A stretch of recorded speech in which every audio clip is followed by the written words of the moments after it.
Assalamualaikum warahmatullahi wabarakatuh.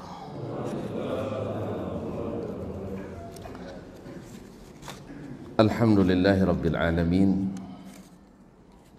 wal aqibatu lil muttaqin, wala udwana illa 'alal zalimin. Asyhadu an la ilaha illallah wahdahu la syarika lah, waliyus salihin wa khaliqul khalqi ajma'in wa razikuhum wa ma min dabbatin fil ardi illa 'ala Allahi rizquha wa ya'lamu mustaqarraha wa mustawda'aha kullun fi kitabim mubin. Wa asyhadu anna Muhammadan abduhu wa rasuluhu as-sadiqul amin sallallahu alaihi wa ala alihi tayyibin wa azwajihi tahirati ummahatil mu'minin wa ashabihi al-qadatil abraril ghurril mayamin wa man tabi'ahum bi ihsanin ila yaumiddin. Amma ba'du, fa'usi nafsi wa iyyakum ayyuhal muslimun wa ayyatuhal muslimat bitaqwallahi azza wa jalla Rabbil ardi was samawat fa innahu qad fazal muttaqun. Ya ayyuhalladzina amanu taqullaha haqqa tuqatih wa la tamutunna illa wa antum muslimun. Bapak dan ibu-ibu, saudara-saudara dan saudara-saudari serta adik-adik ataupun anak-anak yang saya muliakan, yang saya hormati dan saya cintai. Alhamdulillah, di subuh yang sejuk ini kita diberikan rahmat Allah Subhanahu wa taala berupa hujan. Allahumma shayyiban nafi'ah. Semoga menjadi hujan membawa berkah. Kemudian dikumpulkan kita oleh Allah Subhanahu wa taala di tempat yang senantiasa mendatangkan keberkahan dari Allah Subhanahu wa taala, yaitu di salah satu dari rumahnya, Baitun min buyutillah, di Masjid Ubay ibn Ka'ab radhiyallahu taala anhu ini. Mudah-mudahan Allah menjadikan pertemuan ini pertemuan yang mendatangkan rahmat, yang dihadiri dan dikelilingi oleh para malaikat yang merupakan aparat langit, utusan-utusan Allah Subhanahu wa taala, serta membuat kita dibanggakan dan disebut-sebut oleh Allah kepada masyarakat kelas atas. Ma'asyiral kiram yang dirahmati Allah SWT, sebenarnya tadi sebelum subuh saya telepon tapi tidak diangkat. Nampaknya balas dendam. Pasalnya kemarin beliau telepon saya tidak angkat ya, masing-masing punya alasan tentunya ya, likulli mu'tazirin uzru. Nah, karena tadi hujan di sana agak cukup lebat, masih cukup ya, enggak terlalu. Kalau berdiri di situ 5 menit basah kuyup. Alhamdulillah. Saya nak nanya apakah di sini sama. Akhirnya enggak, karena diangkat beberapa kali ya, saya berijtihad, datanglah, tak gaji pun tak pasang, karena datang ke tempat yang baik itu pasti menguntungkan. Datang ke rumah Allah kan. Alhamdulillah, ternyata Masya Allah, tuan-tuan tak kalah semangat rupanya, Masya Allah. Baiklah ikhwani kaum muslimin dan muslimat dirahmati Allah, sebagaimana yang sudah kita sepakati dulu ketika menyusun S2 dan S3, tesis dan disertasi, kami kan disuruh memilih antara membuat karya tulis sendiri atau menghidupkan karya tulis ulama-ulama dulu. Maka waktu itu saya lebih memilih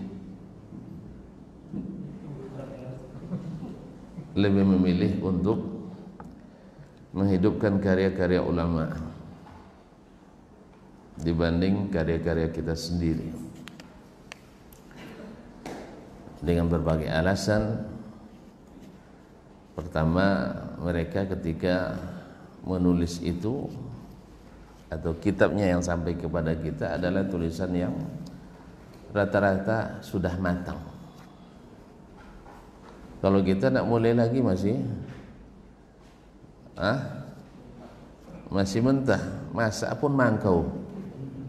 Masih tahu mangkau? Mengkal. Nah,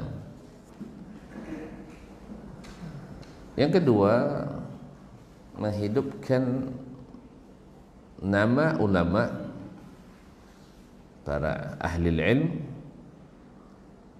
menghidupkan ilmu mereka, dan kita otomatis juga masuk punya andil di dalamnya. Yang ketiga, kitab-kitab tersebut sudah sampai kepada kita melalui tangan-tangan yang ahli, para ulama. Mereka baca, mereka riwayatkan, mereka sampaikan. Bahkan ada yang mereka revisi dan koreksi, walaupun Allah tidak mengizinkan satu pun kitab produk manusia yang tidak ada salahnya. Catat itu ya. Jadi kalau tuan-tuan nanti nak kajian dengan saya dengan syarat tak pernah salah, saya dari sekarang mohon izin tak bisa ngisi. Serius ya? Ya, kalau sehari nanti setelah saya tak pernah salah, maka dari sekarang saya minta izin, tidak usah kita lanjutkan. Gimana bang? Assalamualaikum. Gitu bu, memikirkan jawaban tadi. Jadi kalau tidak ada salah tidak mungkin. Kata Syekh Ahmad Syakir rahimahullah ketika mentahqiq kitabnya Imam Asy-Syafi'i rahimahullah,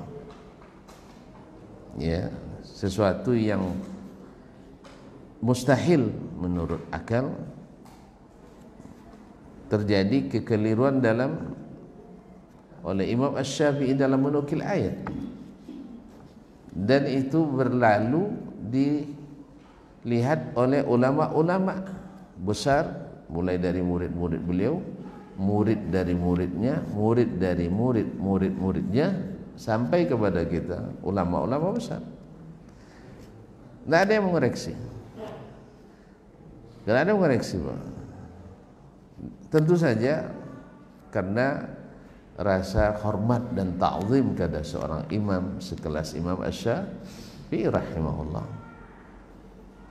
dan berbaik sangka kepada beliau. Tidak mungkin untuk membaca ayat atau menukil ayat beliau tersilap, gitu ya, tidak mungkin. Iya Pak. Kalau itu yang selalu diinikan, ini imam-imam yang salah baca nanti tidak pernah kita perbaiki dengan alasan dia hafiz, ya kan, dia hafiz. Ada juga kadang-kadang kita ragu gitu, nak diperbaiki, dia lebih hafiz dari kita. Ternyata setelah dimurajaah ternyata memang salah waktu itu, tapi karena segan, dan ini terjadi kaum muslimin dan muslimat dirahmati Allah. Dan memang perasaan segan, ta'zim, hormat kepada berulama itu memang harus ada selalu di hati kita. Bahkan kalaupun salah mereka, diusahakan untuk tidak menyalahkan dulu. Ya, seperti yang dilakukan oleh Syekh Ahmad Syakir rahimahullah ta'ala. Beliau berusaha dulu murajaah ilmu sendiri, walaupun beliau sudah berilmu tentang itu, tentang qiraat. Dia murajaah lagi tentang qiraat yang diriwayatkan, qiraat 7, qiraat 10, qiraat 14, bahkan qiraat yang lemah-lemah pun dia murajaah. Setelah tidak ditemukan satu pun qiraat yang lemah pun tak ada lagi yang sahih, akhirnya beliau katakan, Allah tidak mengizinkan kitab satu pun buatan manusia yang luput dari kesalahan. Dan pasti tidak disengaja oleh sang imam, dan pasti tidak sengaja pula oleh para ulama yang setelahnya. Artinya ketika, dan tentu kalau belajar nanti ilmu hadis, tapi nampaknya tidak lagi dalam ilmu hadis nanti ada yang namanya ulama itu dia thiqah, hafiz, tapi karena melihat sanad yang biasa gurunya meriwayatkan dari situ, maka dikiranya ketika dilihat Malik dari Nafi' dari langsung Ibnu Umar, ini kan ini sanad ini Malik Nafi' Ibnu Umar ini silsilah zahabiyah, sanad yang disebut dengan rantaian emas, imam-imam semua, faqih-faqih semua, orang-orang masyhur semua. Dan ketika dilihat oleh seorang alim seperti Qutaibah ibn Sa'id, ketika melihat Malik langsung nampak terlintas nama Nafi', dah langsung aja ternyata di situ ada perantara yang tak biasa. Nafi' ternyata meriwayatkannya dari Ayyub, dari Ibnu Umar, atau Malik dari Ayyub, dari Nafi', dari Ibnu Umar. Akhirnya tersilap di situ, maka ini disebut dengan sulukul jadah. Nah, dalam ilmu ilalul hadis. Tapi kita tidak bahas itu sekarang, panjang pembahasannya dan memang ribet dan rumit memang, tapi mengasyikan. Oleh itu kaum muslimin dan muslimat dirahmati Allah SWT, itulah sebabnya kita menghidupkan kitab-kitab para ulama itu. Walaupun kalau untuk hari ini di kajian-kajian akademisi yang lebih tinggi poinnya, kumnya adalah jurnal, artikel, apalagi lo udah masuk Scopus, masuknya bayar pula kabarnya. Jadi iya, jadi lebih tinggi jurnal daripada kalau kita baca kitab atau tahqiq kitab ulama, karena karangan sendiri murni. Tinggi nilainya di sisi manusia, tapi belum tentu tinggi di sisi Allah Subhanahu wa taala. Baiklah kaum muslimin dan muslimat, kemudian alasan memilih kitab ini Aqidatus Salaf Ashabil Hadis, karena tidak sedikit dari kita-kita yang memposisikan diri sebagai pakar akidah, padahal bukan jurusan akidah, dengan gagah berani dan seolah-olah nyata dan pasti bahwa para imam-imam itu tidak mengerti, atau dalam tanda petik ya, bukan atau tidak mengerti, bukan pakar akidah. Apa sebab? Mereka tidak menulis kitab tentang akidah. Dalam pertemuan sebelumnya kita sudah jelaskan, kalau masih lupa saya, ya, bahwasanya mereka tidak menulis karena masa itu mereka dengan lempang saja, kata orang Jawa ya, dengan sangat mudah mereka mengambil dari sumber asli, ya tak? Masa dulu orang ngambil Zam-Zam di Makkah kan tinggal ngambil langsung tinggal mencibuk lagi, atau mencibuk, menggayungnya, bawa ember ambil langsung. Sah? Ada larangan waktu itu? Tak ada larangan. Cuman seiring dengan berjalannya masa dan banyaknya umat manusia, maka tidak mungkin ini lagi dibiarkan. Apalagi tidak sedikit pula yang punya niat-niat yang tidak baik. Seperti orang Syiah pernah membunuh jemaah haji di Masjidil Haram lebih kurang 35.000 orang. Ya, makanya kaum muslimin Syiah ini na'udzubillah, mereka adalah orang sudah mereka sendiri di 10 Muharram melukai diri sendiri, apalagi melukai orang lain. Bagi mereka itu ibadah, melukai diri sendiri mereka bisa. Lihat hari Asyura-nya. Kalau kita kan umat Islam disarankan puasa, tapi kalau umat Syiah enggak, berdarah-darah. Nah, mereka 35.000 orang membunuh kaum muslimin yang sedang dalam pakaian ihram kebanyakannya, dan mayat-mayat dilemparkan ke dalam sumur Zam-Zam, sehingga lama Zam-Zam tak bisa dikonsumsi oleh umat Islam pada itu. Coba bayangkan, padahal dia perlu Zam-Zam itu, tapi karena kebusukan hatinya maka mereka ini. Nah, saat ini kalau dibiarkan juga terbuka seperti dulu, banyak yang tercebur ke dalam, berebut kan? Iya tak? Dosiajo, orang tahu Dosiajo? Dulu ketika main di sungai itu, jadi ada batang kayu yang ketumbang ke dalam sungai, jorok ke dalam sungai itu. Jadi siapa yang bagak, siapa yang kuat, dorong yang lain, itu namanya main siajo namanya itu. Siapa yang tidak jatuh itu yang menang. Masih ingat ya? Yang kampung tahu, kalau orang kota-kotaan mana tahu dia. Jadi main tolak-tolakan kita. Dia itu namanya main siajo tuh Pak. Bapak orang mana? Enggak tahu tuh Pak ya. Nanti main-main ke Kampar. Ya kita cari batang kayu main tolak-tolakan gitu. Kaum muslimin dan muslimat dirahmati Allah Subhanahu wa taala. Jadi seperti itu tidak mungkin dibiarkan lagi, maka ditutup, disimpan dengan ini. Yang penting airnya sampai ke kita dengan proses, ya maksudnya proses sterilisasi, bukan proses kimiawi, tidak, proses sterilisasi dengan bersih. Dan alhamdulillah sekarang kita mau pulang tidak perlu lagi pergi nampung-nampung kan. Kalau dulu enggak, kalau mau pulang kita buat jerigen dulu, ngantrian panjang, ya ngambil di keran masing-masing. Sekarang tinggal sudah dipaketin, tinggal bayar uang paketnya, bukan Zam-Zamnya, uang paketnya. Semakin jauh semakin mahal, semakin mahal paketnya.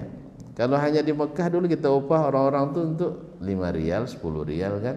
Tapi kalau udah sampai ke Indonesia, satu botol menjadi 50.000. Uang botolnya, bukan uang air, kan tidak boleh jual Pak. Ini botolnya yang mahal nih. Nah, tukang angkutnya, tukang simpannya, dan sebagainya. Baiklah kaum muslimin dan muslimat. Jadi demikian juga dulu orang-orang itu ngambil akidah langsung dari Al-Quran dan Sunnah. Kalau sudah Al-Quran dan Sunnah ada cukup, perlu lagi kitab lain? Kitab lain tidak perlu.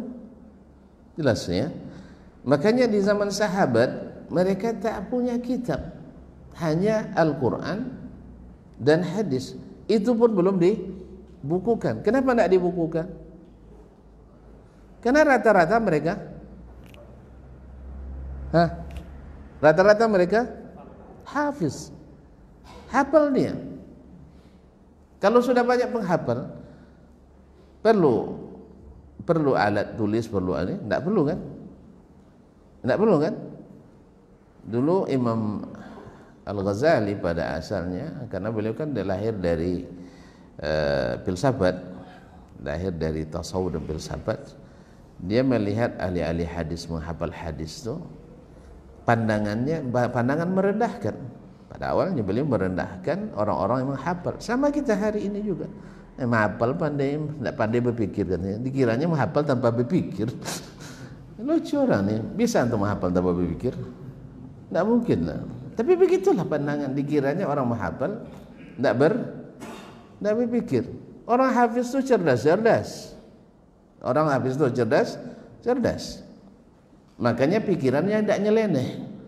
Orang yang tak hafiz banyak yang pikirannya nyeleneh karena kurang.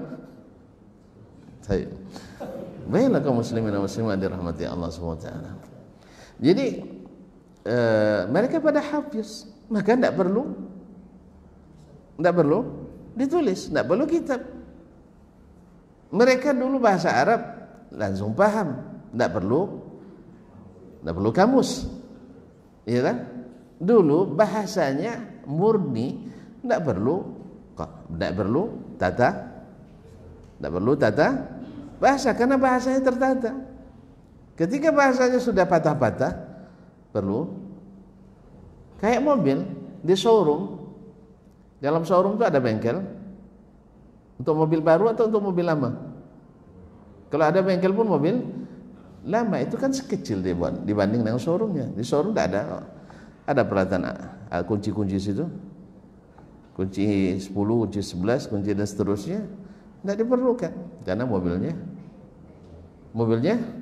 baru, ya tak? Makanya mereka bukan tidak tersistem akidahnya. Kalau kita katakan bahwa mereka belum memahami keadaan secara sistematis seperti yang ditulis-tulis belakangan ini, berarti Nabi tidak punya akidah yang sistematis. Abu Bakar dan Umar tidak punya akidah dan ilmu yang sistematis.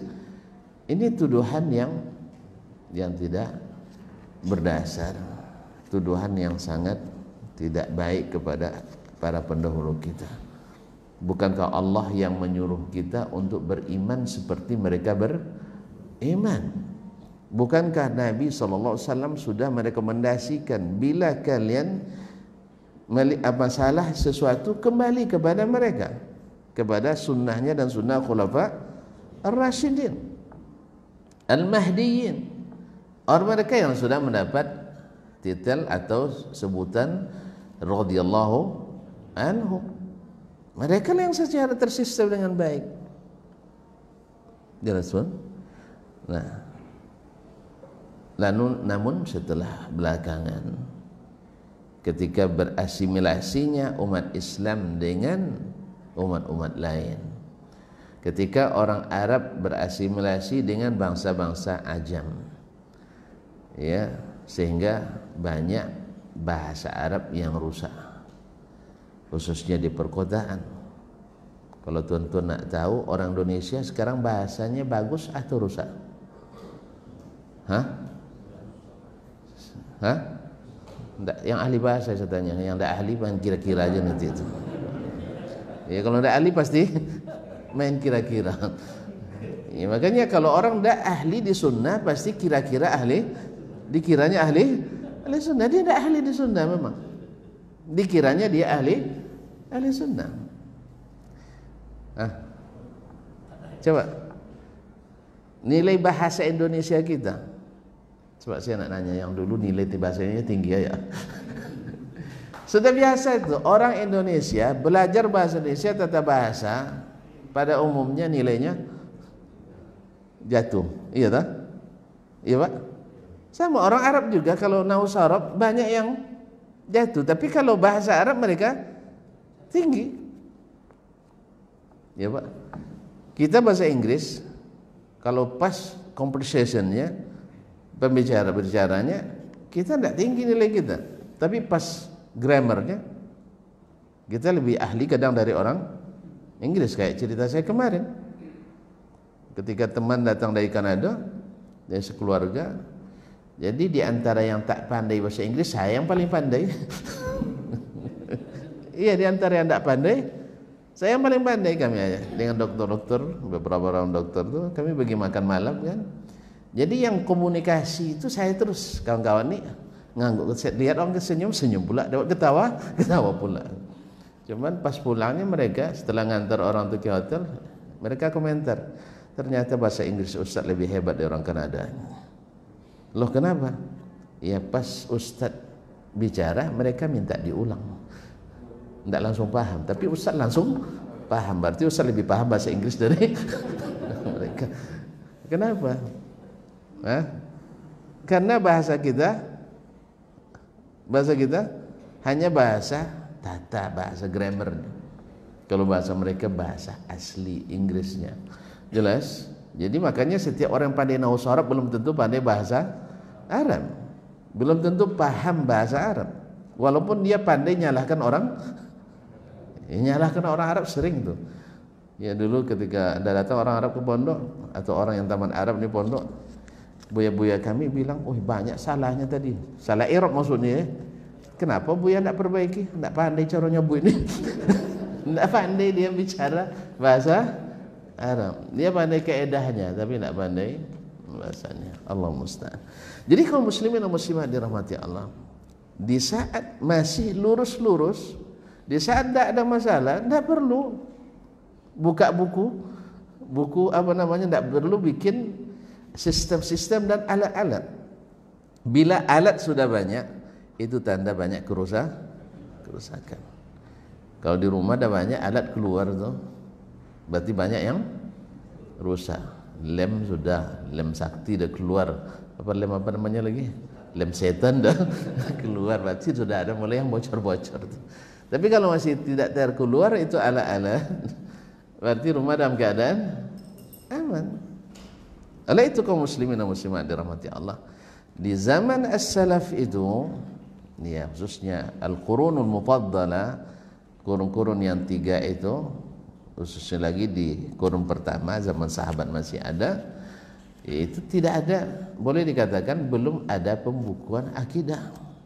Bukan mereka tidak ngerti akidah, karena Al-Quran dan hadis penuh dengan ayat-ayat dan hadis-hadis akidah, dan mereka mengerti bahasa Arab tanpa terjemah, maka tidak ada kamusnya itu, kecuali orang-orang yang ajam. Nah, ketika masuk orang ajam inilah mulai bahasa Arab itu masalah.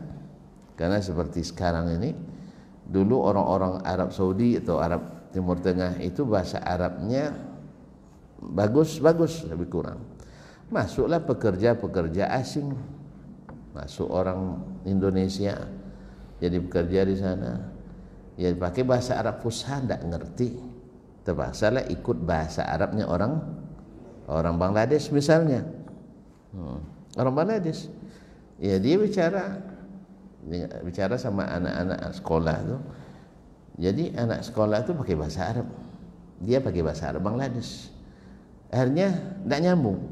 Akhirnya yang disalahkan siapa? Orang Arab tuh yang dia salahkan. Kamu anta baba mama Arabi, madrasah Arabi, bait Arabi. Kamu ni ayah emaknya orang Arab, sekolah di sekolah Arab, tinggal di Arab, tidak pandai bahasa Arab. Saya anak syahr, isnin syahr, saya baru 2 bulan, alatul maklum Arabia, langsung pase bahasa Arab. Bahasa Arab gaya dia. Hanya terpaksa lah orang Arab ngikut gaya bahasa orang Bangladesh itu. Ketemu pula dengan orang Indonesia, ya, terpaksa ikut gaya bahasa. Akhirnya bahasa Arab pun, orang Arab sendiri pun tambah rusak pula. Nah, kalau kan pakai bahasa fusha tidak paham dia, terpaksa pakai antapi mapi. mapi. Pokoknya 2 modalnya cukup ini. Kalau cari apa? Cari dulu orang pakai kaset kan, cari kaset kosong. Nanyanya gimana? Kalau bahasa fushanya, hal indaka syaritun farid? Ditanya itu, pekerjaan tidak paham, orang India. Akhirnya apa dia tanya? Pi syarit mapi. Pi ada, mafi enggak ada. Jadi pi syarit mafi ada enggak? Kaset tidak ada. Itu terjemah letternya. Tapi dia paham. Dia paham. Maksudnya kaset yang tidak ada isinya. Akhirnya orang Arab terpaksa pakai bahasa itu. Ketika orang Arab tanya, orang Saudi nanya, Syekh, indaka syarit farid? Ish anta kalam, katanya. Kamu bicara apa? Akhirnya terpaksa tanya, anta fi syarit mafi? Punya enggak kaset yang tidak ada? Gimana pula kaset yang tidak ada? Rupanya yang tidak ada jadi ada takdirnya di situ. Allah musta'an. Akhirnya orang Bangladesh jadi ahli nahu, ada takdirnya kaum muslimin. Demikian juga orang asing lainnya yang tidak asli berbahasa Arab, akhirnya terpaksalah supaya cepat paham. Sampai-sampai ada ustadz yang bilang ketika istrinya minta diajar bahasa Arab kan, akhirnya tidak paham istrinya, apa sawaknya launya lambek pun. Akhirnya terpaksa bahasa kita lagi. Iya, setiap minta ya misalnya Abdurrahman, a'tini kubatan minal ma'. Akhirnya dia bilang, ulang kembali, katanya, diulang lagi 3 kali, tidak paham juga. Apa kami ayurunya? Gitulah, akhirnya terpaksa bahasanya tidak lancar, jadi dibawa ke bahasa ini. Akhirnya dipaksa bahasa Amia lagi, jib moya, bawa sini air. Paham dia, Kalau jibi moya paham, tapi kalau a'tini kubatan minal ma, bawa saya secangkir air, apa tadi bang? Tapi kalau bilang jibi moya, langsung datang airnya. Airnya terpaksa jibi moya lebih didahulukan daripada a'tini au nawilini dan seterusnya. Jelas? Demikian juga dengan ilmu-ilmu yang lain, termasuk ilmu akidah ini. Kenapa ilmu akidah itu tak banyak tulisan secara khusus tentang akidah di awal-awal? Karena di awal-awal orang cukup dengan Al-Quran dan hadis. Tapi setelah banyak hadas, setelah banyak yang berhadas akidahnya, maka perlu bersuci. Perlu bersuci, maka ditulislah oleh ulama-ulama yang khususnya di tempat-tempat yang banyak penyimpangan, yang tempat-tempat yang banyak penyimpangan akidahnya. Makanya di Madinah tak banyak waktu itu, di awal-awal itu menulis tentang akidah, sebab di Madinah itu tak banyak pelanggaran akidah. Yang banyak di mana? Ayo, kalau tuan-tuan lihat ulama-ulama yang banyak menulis tentang akidah di mana coba? Dulu dia Pak, yang dulu-dulu. Misalnya seperti ini, As-Sabuni ini nanti. Syekh As-Sabuni. Di mana? Kalau tidak di Irak, berarti di Khurasan. Atau daerah-daerah di luar Jazirah atau Hijaz, Makkah dan Madinah. Karena khususnya Madinah itu terjaga. Orang yang niatnya merusak, tidak nyaman tinggal di Madinah. Kata Nabi SAW ada banyak hadis, di antaranya Madinah itu kalkir. Madinah itu seperti al-kir. Tahu kir? Kir mobil. Kir itu tempat api untuk memanaskan. Kalau orang bikin senjata, bikin parang, bikin tombak dan sebagainya, kan dipanaskan itu, pembakaran besi. Ya, tanfi khubthaha, membuang yang kotor-kotornya, kama yanfil kiru khubthal hadid, sebagaimana api mengikis atau membuang karat-karat besi. Nah, siapa yang berbuat sesuatu di Madinah yang mengada-ngada tentang agama, azabahullah kama yadzubul milhu fil ma. Siapa yang mengada-ngada, Allah akan leburkan dia seperti leburnya garam dalam air. Jadi tidak ada yang orang kepanasan bikin di situ. Makanya Madinah menjadi ma'rizul iman, tempat kembalinya iman. Oleh itu kaum muslimin dan muslimat, maka aneh bin ajaib kalau ada yang bilang hati-hati dengan yang dari Madinah. Berarti ada masalah ini memang. Kalau dia bilang hati-hati dengan yang dari Madinah, dia tahu ketika barang asli datang yang KW akan, ya makanya tuan-tuan kaum muslimin dan muslimat, kalau asli datang, orang tahu mana yang asli dengan harga yang sama. Ini kan harga yang sama, ya tak? Bahkan lebih mudah didapatkan dari sumber yang asli, Al-Quran dan Sunnah, daripada belok-belok tidak tahu, ya kan? Sudah tahu Allah di mana, habis itu dia pakai ilmu yang lain, jadi tidak. Iya, setelah tahu kita Allah di mana menurut Al-Quran dan hadis, Allah di mana menurut Al-Quran dan hadis? Di atas. Taib, setelah kita pelajari teori-teori yang dibuat oleh manusia di luar Al-Quran dan Sunnah, akhirnya Allah tidak tahu Iya kan saya bilang kemarin, tentu tidak peringatan Isra Mi'raj. Tidak, itu makanya banyak lupa sejarah Isra Mi'raj. Isra Mi'raj, ini bulan apa nih? Rajab. Apa peristiwa besar bulan Rajab? Salah. Peristiwa besar adalah bulan ini bulan haram. Kalau tanggal 7 Rajab Isra Mi'raj itu riwayat yang paling lemah, tapi yang paling ditunggu-tunggu karena tanggal merah, bukan iya. Kalau itu tidak apa, tanggal merah tidak usah dirubah. Tapi riwayat 27 Rajab riwayat yang paling lemah, tapi kita tak sering bahas ini. Bainakum muslimin wa muslimat, ketika membahas tentang Isra Mi'raj, Nabi Isra dari Makkah ke Madinah ya. Masa ke Madinah itu makanya gara-gara tidak berkaitan ini akibatnya. Dari Makkah ke, bukan hijrah, Isra kan.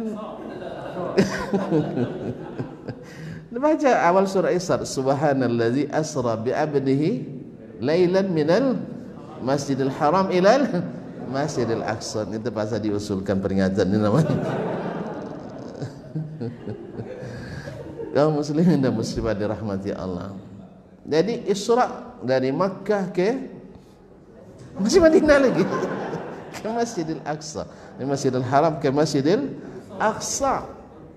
Taib. Ini perjalanan yang sifatnya horizon ya, horizontal. Lepas itu ada lagi perjalanan vertikal. Yang vertikal ini tidak diingkari oleh orang Quraisy. Yang diingkari adalah yang horizon. Mereka tahu loh batas-batas akal itu, batas-batas jangkauan mereka. Makanya Abu Jahal tidak mengingkari Mi'raj, dia mengingkari Isra. Makanya ayat turun tentang Mi'raj, tentang Isra. Karena kalau Mi'raj mereka tidak sulit bagi mereka beriman dengannya, sebab mereka tahu di atas ada Allah Subhanahu wa taala. Makanya orang jahiliyah dulu ketika beribadah mereka menyekutukan Allah, ditanya berapa Tuhan yang kau sembah dulu masa jahiliyah. Ini setelah masuk Islam mereka bercengkerama kan, main lucu-lucuan kan, lucu kita dulu katanya. Dulu kita bagi berjalan tidak bisa bawa Tuhan, terpaksa dibuat dari tepung katanya. Habis itu lapar di jalan, tepungnya dipretelin satu-satu sampai habis Tuhannya. Ya. Tapi tetap juga kita sebelum itu gini-gini juga sama tepung itu kan. Iya itulah. Tetap juga nyembah. Tidak pakai bismillah, diambil hidungnya, ambil telinganya. Akhirnya tidak berupa lagi itu Tuhan, hanya habis sampai ke perut-perutnya. Allah musta'an. Main lucu-lucuan sahabat setelah itu, alhamdulillah yang sudah memberi kita petunjuk. Ada yang tanya, berapa Tuhan yang kau sembah dulu di masa jahiliyah? Ada yang jawab, saya menyembah 6 Tuhan. Baik, berapa di langit, berapa di bumi? Dia tahu. 5 di bumi, 1 di langit. Siapa yang di langit itu? Allah. Bagi orang jahiliyah tidak susah beriman. Kita yang payah sekarang. Iya. Baca hadis tentang Isra Mi'raj, kan hadisnya dalam Sahih Bukhari dan Muslim kan, jelaskan nih Nabi Isra dari Masjidil Haram ke Masjidil Aqsa. Terus dari Masjidil Aqsa ke mana? Mi'raj. Tanya lagi, Mi'raj apa maknanya Ustaz? Naik. Naiknya ke mana? Ke langit. Ngapain? Menemui Allah Subhanahu wa ta'ala, menemui Allah Subhanahu wa ta'ala. Sampai ada khilaf di antara ulama, apakah ketika pertemuan itu Nabi melihat Allah atau tidak? Kan ada khilafnya kan, sampai sekarang masih ada khilaf. Walaupun khilaf itu di zaman sahabat sudah selesai sebenarnya, cuman karena kita baca riwayatnya setengah-setengah, kadang berlanjut khilafnya sampai hari ini. Zaman sahabat sudah selesai. Dulu Abdullah bin Umar berselisih dengan Ummul Mukminin Aisyah radhiyallahu anha. Abdullah bin Umar berkeyakinan menafsirkan walaqad ra'ahu nazlatan ukhra, dia menafsirkan bahwa Allah melihat Nabi melihat Allah Subhanahu wa taala. Karena memang sudah di alam lain, tidak di alam bumi lagi kan.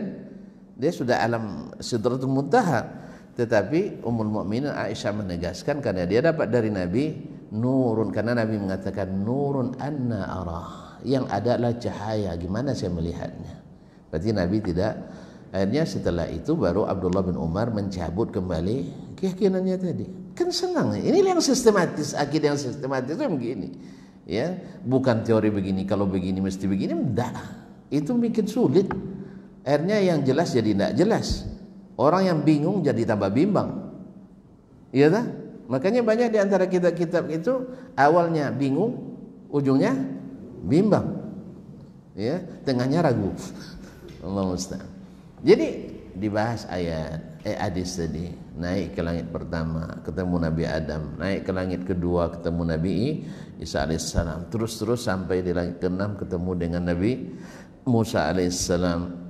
Terus naik sampai ke Sidratul Muntaha, sampai dah dilepas Nabi alaihissalam di sana. Taib. Allah pardukan kepadanya 50 kali salat. Selepas itu kemana? Kemana-mana dia? Enggak.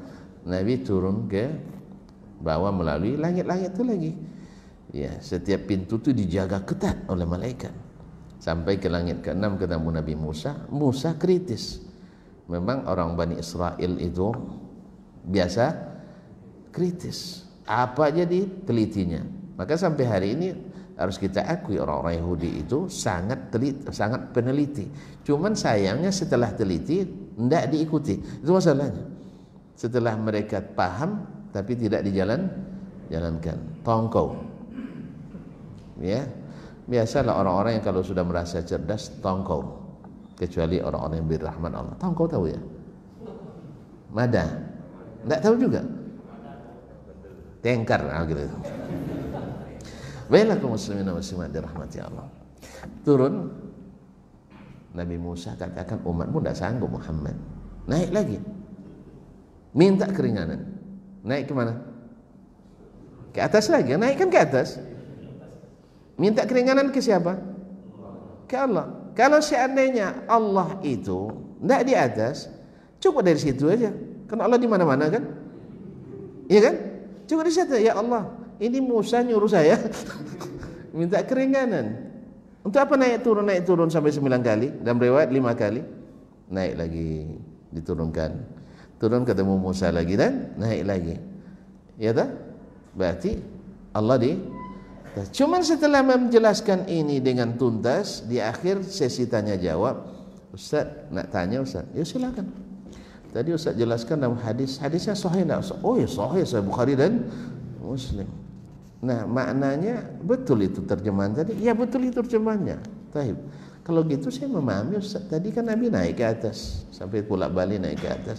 Berarti Allah di atas. Oh dah. Kalau nanti Allah di atas dia berjisim, kalau berjisim sama dengan makhluk. Terus Allah di mana Ustaz? Itu yang tidak jelas. Akhirnya yang jelas jadi tidak jelas. Kenapa? Karena tidak sesuai dengan pikiran, karena kaedah-kaedah yang dibuat sendiri. Yang dikira itulah kaedah yang sistematis. Padahal yang sistematis itu adalah dulu baik di ilmu fikih, ilmu akidah, ilmu apapun dalam agama ini yang ditanya orang mad dalil. Apa dah? Dalilnya. Apa itu dalil? Alkitab was sunnah. Akhirnya itu menjadi ciri orang-orang ahli sunnah. Kembalinya kepada Al-Quran dan sunnah. Nah, kalau Al-Quran dan sunnah pakai bahasa apa? Bahasa Bangladesh ya? Bahasa bahasa Arab. Makanya mereka langsung paham karena menggunakan metodologi Arab dalam memahami bahasa Arab. Itulah yang sistematis. Dan ini sistem yang paling mudah. Antum salat Allahu Akbar sejajar dengan telinga. Saya tanya, Bapak dari mana dapat? Diajar sama datuk saya. Kan panjang pertanyaan, tapi kalau antum Bapak jawab, saya dapatkan bahwa Imam Al-Bukhari rahimahullah meriwayatkan begitu bahwa Nabi SAW kana idza kabbara rafa'a yadayhi ala hazmi mankibai. Ketika dia takbir mengangkat kedua tangannya sejajar dengan bahunya. Tapi si pula telinga, oh ada dalam hadis Jabir bin Abdullah dari riwayat Abu Daud, At-Tirmidzi dan lain-lain bahwasanya Nabi mengangkat sejajar dengan telinga. Selesai kan? Selesai tak? Selesai. Lebih mudah daripada oh itu mazhab saya, mazhab ini lain lagi ya. Lebih payah. Kalau sampai ke Rasulullah tenang hati mendengarnya. Tapi kalau itu mazhab Hanafi, awak kan tak Hanafi. Kita tak, agak berat menerimanya. Makanya kaum muslimin dan muslimat dirahmati Allah, Nabi inilah yang sebenarnya menjadi pengikat di antara kita sesuai dengan pesannya, sesuai dengan wasiat Allah Subhanahu wa taala kepada kita bahwa bila berselisih kembali kepada Al-Qur'an dan sunnah Nabi sallallahu alaihi wasallam. Kalau seandainya Al-Qur'an dan sunnah tak dipahami secara langsung, ya tidak mungkinlah jadi rujukan. Soalnya akan berselisih lagi kan? Akan berselisih lagi. Makanya pahamilah dengan bahasa yang asli, yang jelas. Tapi kalau dipahami enggak, Ustaz, sunnah menurut pemahaman Ustaz, menurut pemahaman saya lain lagi, berselisih lagi kita tuh. Berarti sunnah tidak karena jadi rujukan, berarti Allah mewajibkan kita sesuatu yang mustahil. Kan Allah katakan fa in tanaza'tum fi syai'in farudduhu ila Allah wa Rasul. Setelah balik ke Al-Quran Sunnah tambah payah masalahnya. Berarti Allah menyuruh kita kepada rujukan yang tidak menyatukan. Jelas ya? Maka berarti ada masalah dengan cara kita kembali. Walaupun bunyi kembali, tapi masuk jalan lain. Misalnya saya ke Pekanbaru tersesat di Sungai Pinang kan? Kalau gitu balik ke awal lagi. Balik ke awal dari Bangkinang lagi. Tapi saya masuk lewat Petapahan, ternyata masuk ke Suram saya. Enggak sampai. Ini balik je bunyinya.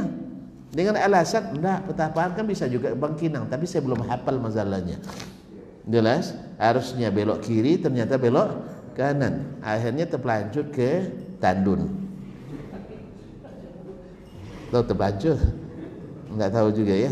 Sampai ke Tandun. Tiba-tiba, lama jauh Bangkinang jadinya. Bukan Bangkinang yang jauh, awak yang salah. Salah jalan balik. Namanya balik juga tadi. Jadi balik itu keliru, tidak mengikuti alur yang asli.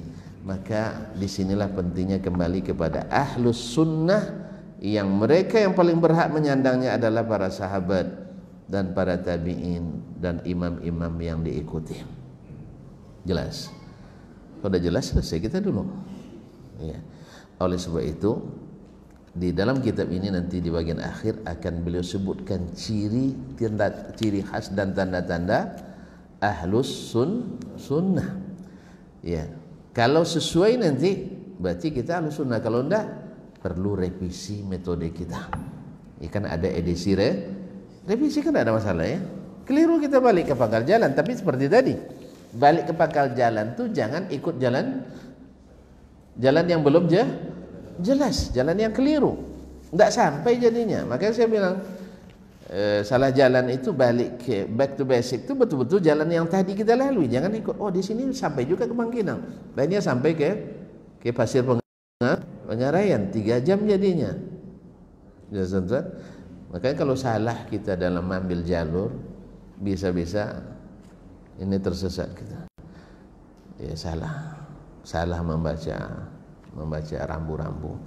Makanya di sini Al-Muhaqqiq menukil dari apa yang ada dalam kitab untuk sebagai mukaddimah bagi kita, karena hari ini tidak sedikit metodologi yang ditonjolkan. Semua klaim itu mengatakan dialah ahli sunnah wal jamaah. Akhirnya pembahasan tentang ini jadi penting jadinya.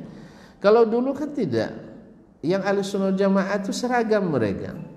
Sampai siapa? Pokoknya kembali pada Allah dan Rasul itu jelas. Kembali Allah ke Al-Quran, kembali Rasul kepada sunnah. Sekarang enggak. Kembali kepada sunnah, banyak lagi saringan dan tapisannya. Akhirnya sunnah itu tertapis. Ya, enggak masuk, dipilah-pilih. Seperti kata Nabi SAW dalam hadis riwayat Ibnu Majah, bahwa tidaklah para pemimpin kalian ya memilih-milih, meninggalkan menghukum dengan Al-Quran dan Sunnah, kecuali memilih-milih di antaranya.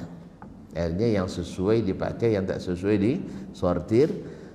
Dan anehnya yang paling banyak disortir sekarang masalah akidah. Subhanallah.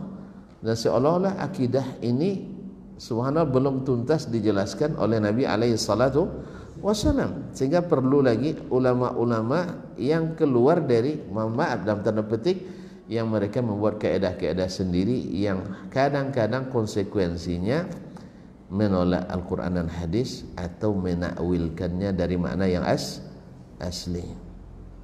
Tentu saja kalau sudah tidak asli maknanya perlu dicurigai, karena yang ada asalnya Allah menurunkan Al-Quran itu dengan makna yang asli. Apalagi hal-hal yang tidak masuk ijtihad di dalamnya. Akidah bisa berijtihad? Tidak bisa. Kalau menurut saya Allah tuh bagusnya begini. Bisa? Kalau menurut saya Allah tuh tak patut begini. Bisa? Menurut antum tidak patut, tapi kata Allah patut. Kalau antum sebagai kata kaedah ini menurut saya tidak patut Allah begitu, lalu datang dari berita dari Allah dan Rasul, antum akan ingkari. Tidak mungkin lah. Tidak mungkin. Padahal berapa banyak di kalangan di dalam hal-hal yang sifatnya manusiawi, banyak yang tak mungkin tapi terjadi. Ya. Misalnya ada seorang bapak umurnya 93 tahun menikah dengan seorang gadis umurnya 13 tahun. Menurut antum mungkin enggak? Enggak mungkin. Rasanya enggak mungkin, tapi nyata sih. Abah anak puluh dia. Awak umur 40 enggak banyak-banyak. Ya Ustaz. Kemudian enggak mungkin ada seorang nenek umur 75 tahun. Kan sudah menopause itu. Tapi melahirkan. Enggak mungkin kan? Setelah menopause melahirkan, tapi tidak mungkin. Banyak dia nak. Apalagi dengan Allah Subhanahu wa taala, jangan antum ukur lagi. Maryam alaihissalam hamil tanpa suami. Berarti apa istilahnya sekarang bayi tabung tu ya. Ialah jauh lebih canggih. Canggih antum bilang bayi tabung, ada yang lebih canggih lagi. Adam tanpa ayah dan ibu. Hawa tanpa ibu. Yang ada hanya Adam alaihissalam. Dulu orang boleh menikah adik-adik kandung. Antum bilang ini tidak mungkin ini, tapi nyatanya begitu. Kalau tidak boleh nikah adik-adik, dengan siapa dia nikah? Yang ada baru Adam dan Hawa. Cuma nikahnya silang, dan Allah punya hikmah, lahirnya kembar-kembar. Ya tak? Dan laki perempuan. Bisa antum format sekarang ni, anak saya dua-dua lahir, satu laki satu perempuan, cukuplah 5 kali melahirkan. Dapat 10. Bisa antum atur? Tidak. Jadi berapa banyak hal yang menurut akal antum tak masuk, tapi masuk nyata. Ya tak? Nyata. Antum ketika masih hidup, kan ada ruh dalamnya. Ruh ada dalam? Enggak. Ada kan? Masa enggak? Ketika ruh dicabut, harusnya badan tambah ringan. Tapi mana yang lebih ringan, ngangkat orang hidup atau ngangkat orang mati? Ngangkat orang mati. Mungkin ini secara ilmiah bisa saja dikaji ya, karena ada kajian secara fisikanya ada. Tapi ini kan sesuatu yang kalau dipikir secara akal telanjang saja mustahil. Yang dua lebih ringan daripada yang satu. Iya tak? Baik. Oleh itu kaum muslimin dan muslimat dirahmati Allah, maka masalah akidah itu bukan ijtihad kita.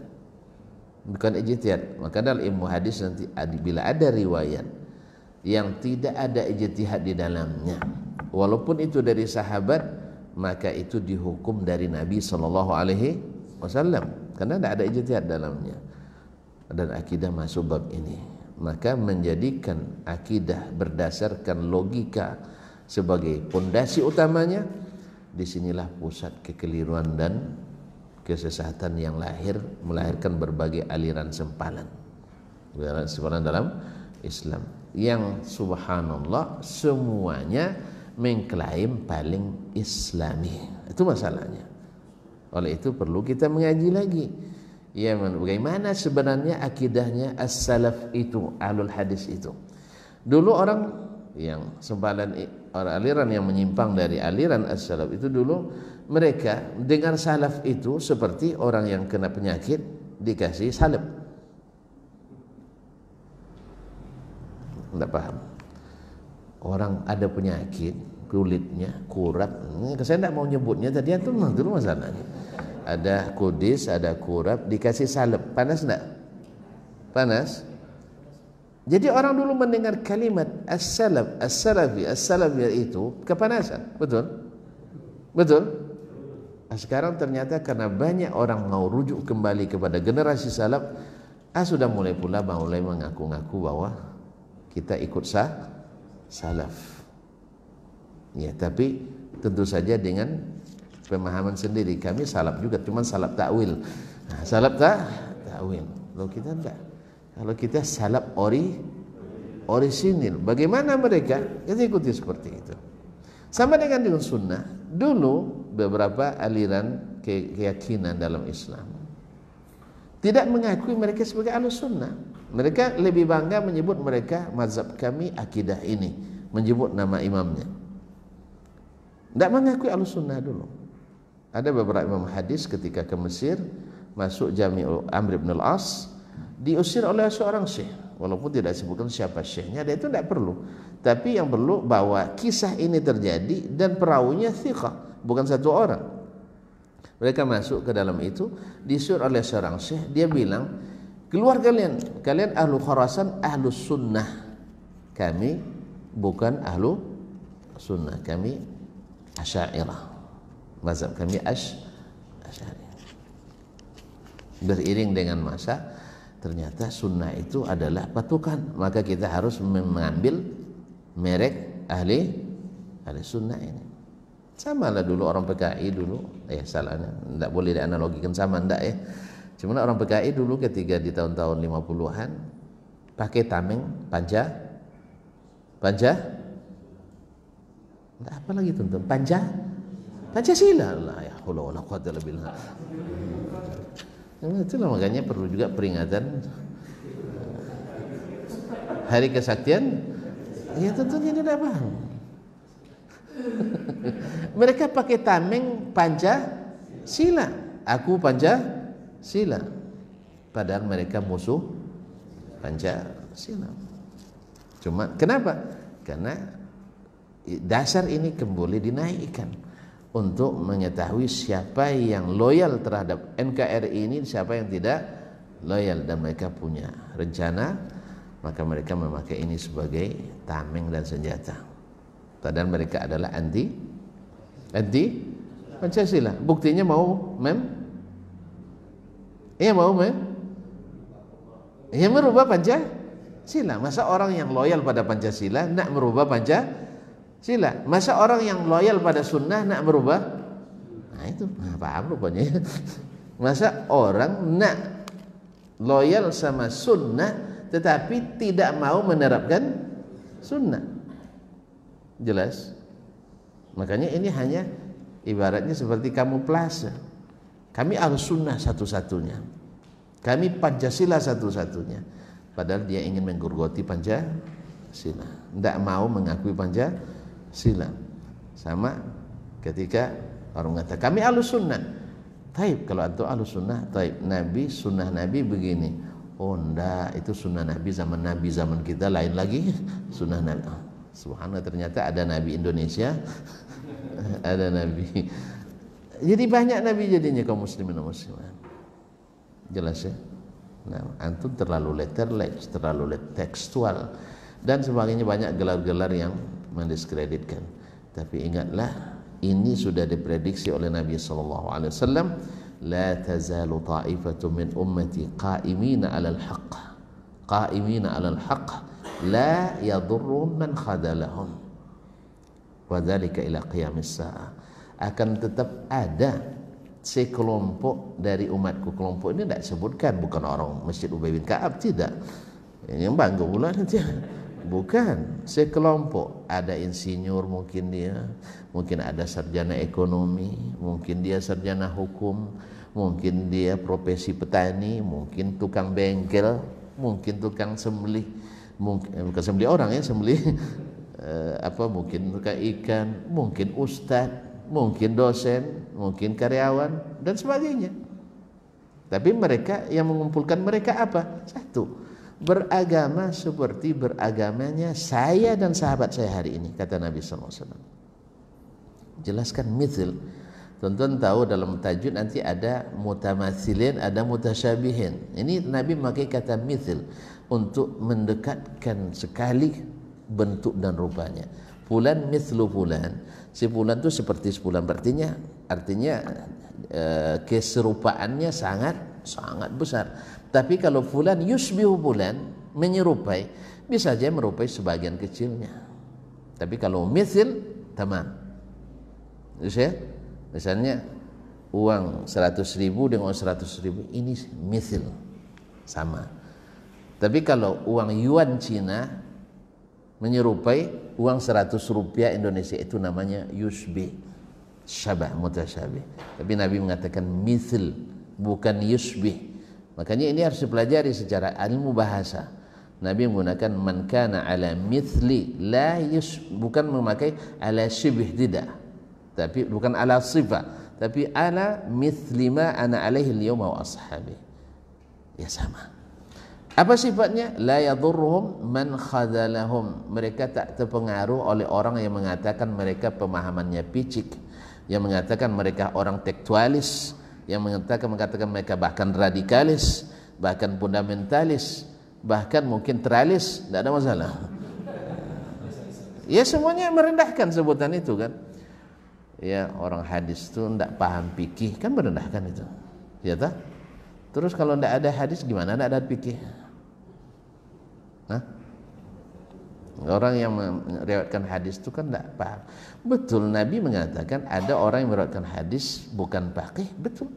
Atau meriwayatkan hadis ke orang lebih faqih, betul. Bukan berarti semua ahli hadis tidak tahu fikih. Jelas? Nah, kalau tuan-tuan lihat Imam Malik ahli hadis dan ahli fikih, lahir mazhab fikih Maliki. Imam Asy-Syafi'i ahli hadis dan faqih, lahir fikih Asy-Syafi'i. Imam siapa lagi? Ahmad bin Hanbal ahli hadis, kemudian lahir fikih Hambali. Abu Hanifah sebenarnya juga ahli hadis, cuman karena hadis dikupas di masanya sedikit, maka dia lebih sedikit penguasaan hadisnya dibanding imam yang lain. Dan dia juga lahir dari Al-Quran dan hadis, lahir mazhab fikih Hanafi. Jelas? Kalau seandainya ada sebagian ahli hadis yang tidak faqih, sama juga banyak fuqaha yang tidak tahu hadis. Banyak enggak yang tidak tahu masalah hadis? Yang hadis palsu masuk juga, yang hadis dhaif masuk juga, hadis mungkar masuk. Banyak enggak? Banyak. Sebutlah sekelas Imam Al-Ghazali misalnya rahimahullah. Siapa yang meragukan fikihnya Imam Ghazali, keceniusan Imam Ghazali rahimahullah, digelar dengan Hujjatul Islam. Tapi kitab-kitabnya seperti Ihya Ulumuddin syarat dengan hadis-hadis palsu. Karena beliau di waktu menulis itu bukan ahlinya. Beliau lahir dari ilmu tasawuf, ilmu filsafat, ilmu fikih, usul fikih. Dan itu bukan aib. Catat ya, itu bukan aib bagi beliau, karena itu yang dia dapat. Makanya tidak usah kita setiap ahli hadis tidak pakai, tidak usah, itu tidak perlu. Anda pakai tidak tahu hadis juga tidak perlu. Ya, yang penting kalau memang kita tidak ahli di bidang kita, ya kembalikan kepada yang ahli, jangan dipaksakan. Maka saya berapa banyak ditanya oleh masyarakat, dia tanya kalau ini sebulan yang lebih pas ditanya ini, walaupun saya tidak sepaham dengannya dalam banyak masalah. Jelas? Ya, jangan dipaksakan sih. Nanti salah fatwa kita. Salah, Ustaz gimana? Saya punya istri 2, payah ngatur Ustaz. Atuh jangan tanya saya baru istri baru 1. Nah, ini ngaku saya. Nah, kalau ada yang Ustaz, saya sebenarnya ada cinan sekali, ada pengen sekali untuk poligami. Cuman masalah Ustaz, sama saya cinan juga tapi tidak berani. Kita sama-sama menakut. Nah, selesai masalah kan? Gitu aja, sama-sama menakut, senasib gitu ya. Kalau itu bisa saya jawab. Tapi kalau seandainya menyelesaikan ini itu, memang bagus tanya ke yang sudah lebih berilmu tentang itu. Kan gitu juga kita. Bahkan di hadis sendiri berapa banyak pertanyaan yang tidak bisa saya selesaikan. Tidak bisa kita selesaikan, tanya kepada yang lebih menguasai. Itu biasa. Makanya adanya kesalahan seorang imam, ya kekurangannya di bidang ini, kita lebih banyak kekurangannya, maka jangan ditonjolkan kurang. Apa itu Imam Ghazali? Jangan, itu tidak bidang kita itu. Ya, hati-hati ya, jangan dengan Ghazali, jangan. Nah, cuman kalau dalam bahasa ilmiahnya, istilahnya kalau kitab Ihya misalnya, kalau kita baca itu harus didampingi oleh guru yang ahli. Bukan ahli ini bukan ahli tasawuf, tidak, karena ahli tasawuf tidak tahu juga dia nanti. Ahli tentang hadis supaya dia tahu mana hadis yang kalau tidak, pegang kitab Imam Al-Iraqi yang mentakhrij hadis-hadis Ihya Ulumuddin, Al-Mughni an Hamlil Asfari fil Asfar bima takhriji ma fil Mughni min al-akhbar. Nah, pegang kitab itu. Dan karena saking banyaknya, satu kitab sekitar 4 jilid untuk takhrij hadis-hadis Ihya Ulumuddin. Dan itu bukan aib bagi beliau, karena itu yang didapatnya. Beliau kan tinggal di Tus. Tapi kalau dalam usul fikih dia rujukan utama.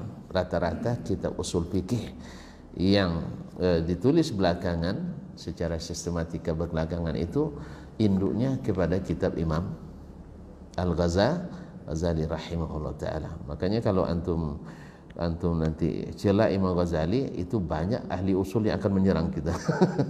Ya karena memang soko gurunya.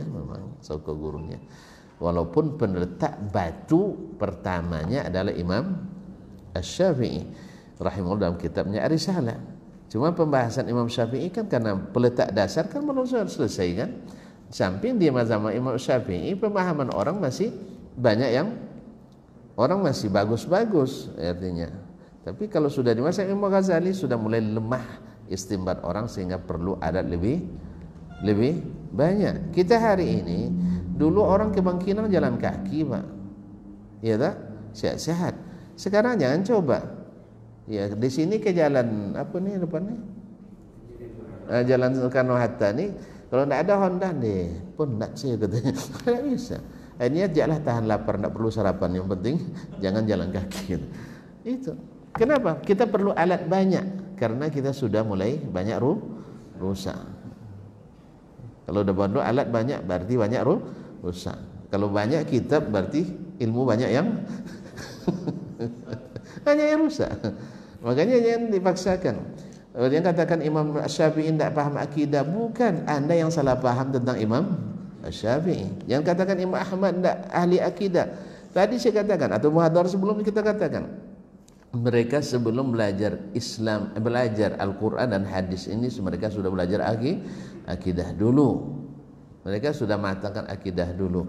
Masa seorang imam yang diikuti seperti itu tidak dibilang tidak pakar di bidang akidah. Awak jurusan telekomunikasi, habis itu public relation, habis itu menjadi pakar akidah. Tidak malu sama Imam Syafi'i rahimahullah ta'ala. Ya. Mereka pakar, cuman belum ada hajat untuk membukukan akidah waktu itu. Tapi riwayat tentang akidah banyak dari mereka. Wallahu musta'an. Baik, ciri pertama. Ya baru mulai ini. Tadi mukadimah semua. Tuan-tuan belum paham dengan saya nampaknya. Iya, saya menulis tesis itu 240 halaman tuh mukadimahnya. Ya, tentu sudah sampai pustaka tuh kan, daftar pustaka itu baru mukadimahnya. Resiko sendiri kenapa ngundang saya. Atau besok aja. Saya bacakan poin-poinnya dulu, nanti akan diulang di dalam insyaallah. Yang pertama, untuk membedakan mana manhaj ahli sunnah dan mana yang hanya klaim sebagai ahli sunnah. Yang pertama adalah ittiba'u kitabillahi azza wa jal wa sunnati rasulih sallallahu alaihi wasallam fi kulli qadiyatin min qadayil aqidah wa adami raddi syai'in minhuma aw ta'wilihi. Yang pertama adalah mengikuti kitabullah Al-Quran wa sunnati rasulih, sunnah rasulnya sallallahu alaihi wasallam dalam seluruh masalah dan kasus akidah. Kalau ngikut boleh banyak tanya. Kalau ngikut boleh banyak tanya? Enggak. Nabi Musa sekali tanya diperingati.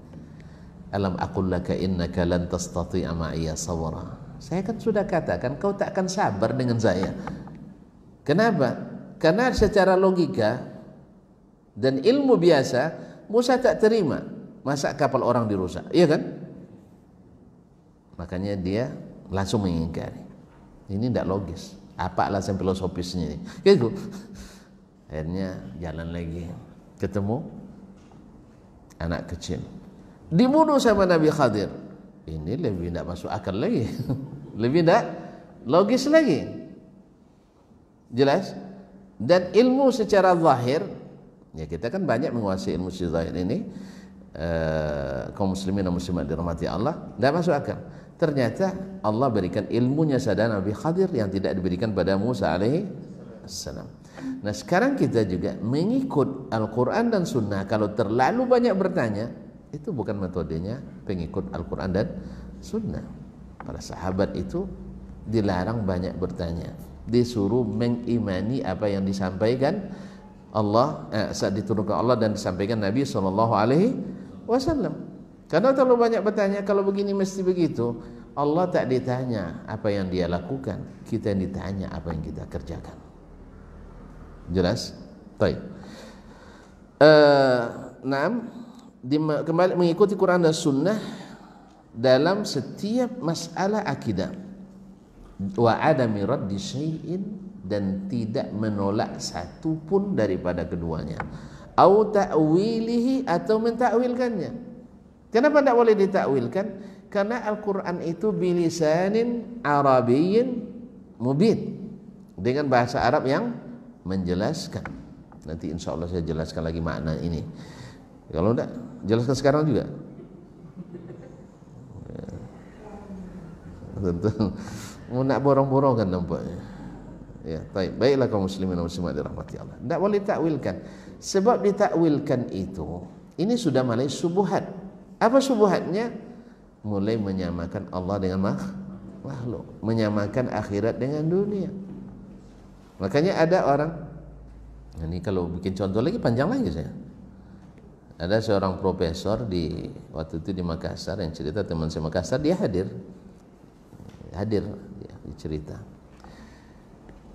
Hadir ini orang jelas cerdas, hadirinnya para dokter spesialis, cerdas nak? Orang cerdas. Cuman mereka mohon maaf, karena selama belajarnya dulu ya di sekolah-sekolah umum ya, berarti penguasaan agamanya kurang, otomatis kurang. Tapi kalau kayak dokteran, mereka orang cerdas. Orang cerdas kalau tak belajar tak berilmu. Jelas? Dia tak berilmu. Jadi apapun yang disampaikan nanti asal masuk akal, manggut-manggut. Dan belum tentu semua yang masuk akal sahih. Belum semua yang masuk akal itu sahih. Baik. Baiklah kaum muslimin dan muslimat dirahmati Allah. Profesor ini mengatakan, entah apa pula itu yang dibaca. Ini ustaz ini ada nih di majelis, karena dia sebagai apa di sana, penasihat agamanya ya. Dia bilang jin itu atau syaitan tidak perlu takut masuk neraka. Pernah dengar kisah ini? Kalau dah pernah, kita alih kisah lain. Dah pernah dengar? Belum ya? Ambil sanadnya tinggi. Jadi tidak perlu masuk, takut masuk neraka. Alasannya apa? Logis sekali. Iblis kan datuknya syaitan, terbuat dari api. Khalaqatani min nar, kan kau ciptakan aku dari api. Api ketemu api takut? Api ketemu api perlu takut? Ya enggak, menurut logika. Menurut logikanya. Yang dokter-dokter ini kan cerdas, cuman sebelumnya kan tak belajar akidah mereka yang lurus. Belum. Secara kecerdasan mereka, oh betul juga. Dia inginnya nanti profesor ini profesor keagamaan pula tuh masalahnya. Kan ceramah agama ceritanya nih. Inilah agama yang menyesatkan itu. Jadi banyak tokoh agama, bukan ulama, pemikir, bukan orang berilmu. Tapi karena dia jurusan agama, akhirnya dianggap orang beragama. Jadi manggut-manggut orang ini. karena mereka tidak punya ilmu untuk itu. Cuman orang berilmu itu pasti berpikir. Orang berpikir belum tentu berilmu. Itu catat tuh. Ilmu itu harus dipelajari. Kalau pikiran tidak belajar pun berpikir, betul? Iya enggak? Ayah saya tidak sekolah tetapi berpikir dia. Sampai anaknya jadi doktor dia. Ya Pak? Berpikir enggak dia? Nak jualan apa, nak bikin apa, dia berpikir dia. Mungkin lebih canggih pula cara pikir pada kita yang sekolah. Awak habis PT payah kan? Pas paling-paling pikirannya ambil HP, telepon orang tua, itu ya. Itu paling pikiran kita. Kalau orang tua enggak, pikiran lebih canggih. Ya tak? Lebih strateginya lebih bagus kadang. Makanya orang kaya, dari 10 orang paling kaya, 9 bukan sarjana. Kan saya sampaikan kemarin ya. Ya. Nah, jadi kalau nak sekolah nak kaya, tidak ada cerita. Kalau tuan-tuan punya anak nak sekolahkan supaya kaya, tidak usah sekolahkan, ajak kerja ke pasar. Lebih cepat kaya daripada dia. Coba lihat saya, kena gelar panjang, uang sedikit. Ya. Untuk dapat S1 sekian habis, S2 sekian habis, S3 sekian habis. Saya hitung, dana saya kuliah di Madinah itu tidak kurang dari 3 miliar. Berani bayar? Berani tuan-tuan keluarkan? Tidak ya, alhamdulillah. Ini saya sarjana mahal sebenarnya. Ya, UIN beruntung dapat gratis gitu. Iya, gratis UIN. Tidak ada kompensasinya. Tidak ada kompensasinya. Dan saya tidak bergaining gajinya berapa aja dikasih. Ya, karena memang saya sistemnya tidak perlu gaji banyak, penting ada uang. Yang penting banyak uang itu. Baiklah ikhwani akhwati fillah kaum muslimin dan muslimat. Ustaz tadi, Prof, saya boleh bertanya enggak? Oh ya silakan. Dia kira pertanyaannya nyambung ya. Dia tidak kira bahwa akan ada orang yang juga hebat berpikir. Walaupun ini semua junior, tapi ini senior. Jadi karena dia sesat cara berpikirnya, Ustaz itu bilang, Prof, saya nak tanya Prof, tadi Prof bilang iblis tak perlu takut masuk neraka, pasalnya terbuat dari api. Api ketemu api tidak perlu takut. Pertanyaan saya begini, manusia terbuat apa Prof? Dari tanah.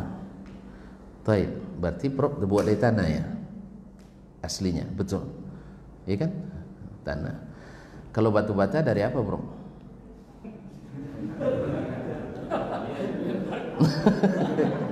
Dari tanah kan? Sekarang saya nak lempar ke para Prof pakai batu bata. Takut enggak? Bah, selesai. Permisi Prof saya. Teman saya keluar nih. Dia Prof bingung patah lidah dia. Patah lidah. Jadi kaum muslimin dan muslimat dirahmati Allah. Banyak orang terlalu mengikuti akal seperti kehilangan akal. Seperti ada juga dulu orang-orang hebat itu mengatakan Tuhan itu nggak ada. Orang ateis kan Tuhan nggak ada. Kenapa? Nggak terlihat.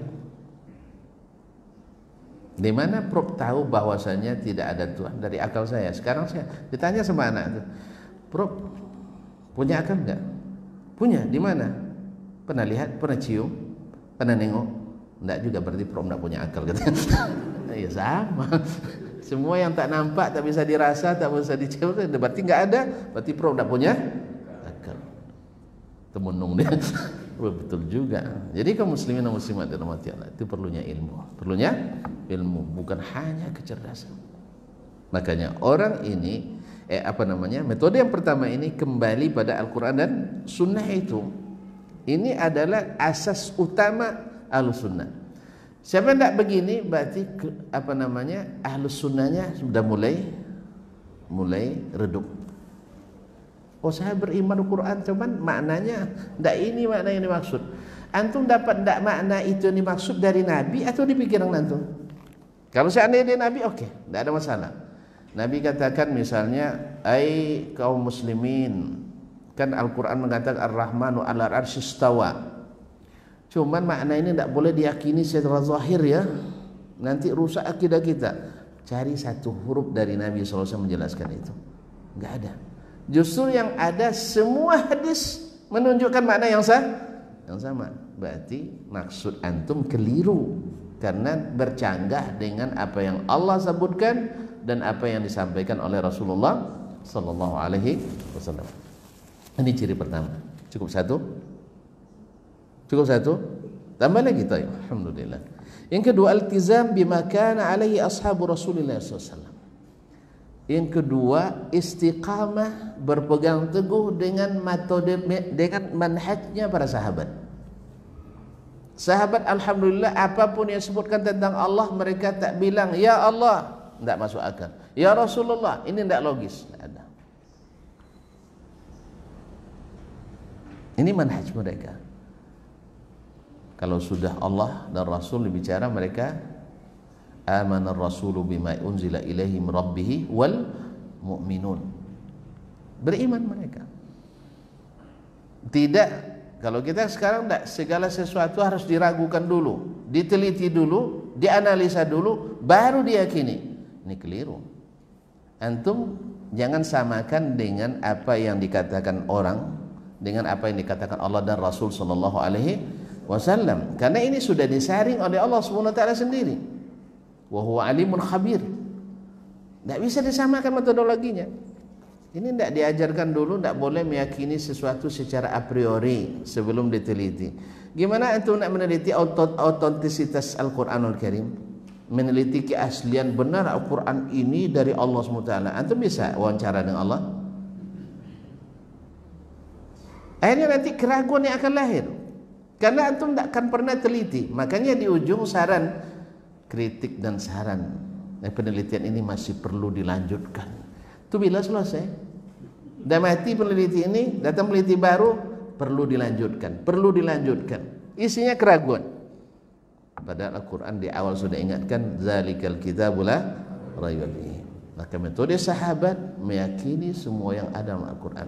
Makanya pengertian yang sahih dari syahadat anna Muhammadar Rasulullah, bahwa Muhammad itu adalah utusan Allah, adalah tasdiquhu fima akhbar, membenarkan berita yang dia sampaikan.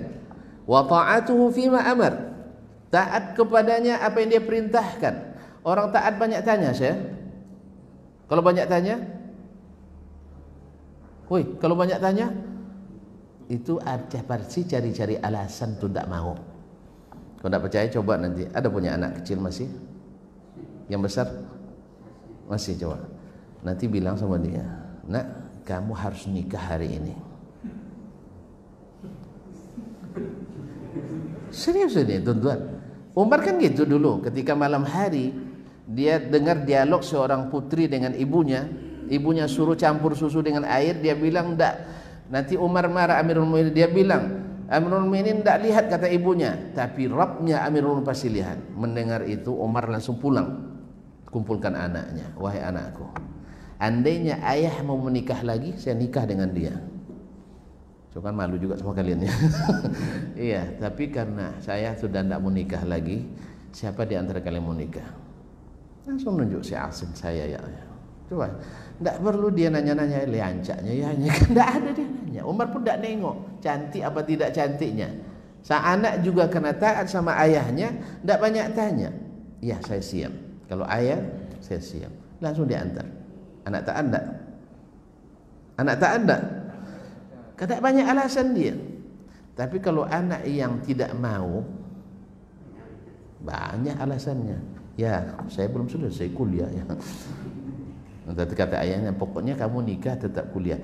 Tapi ya, nanti saya kesulitan, beranak pula kami, nanti berhenti kami kuliah.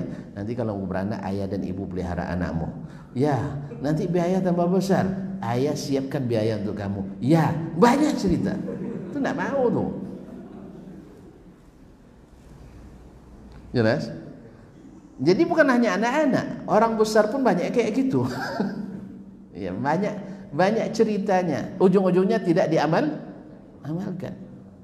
Itu bukan metodenya Ahlus Sunnah. Ahlus Sunnah itu berbahagia mendapatkan perintah Nabi SAW sebagai seperti seorang kontraktor disetujui lelangnya. Ya, menang jadi pemenang lelang. Lebih dari itu. Kalau kita tidak dapat perintahnya, deh payah pula hidup jadi.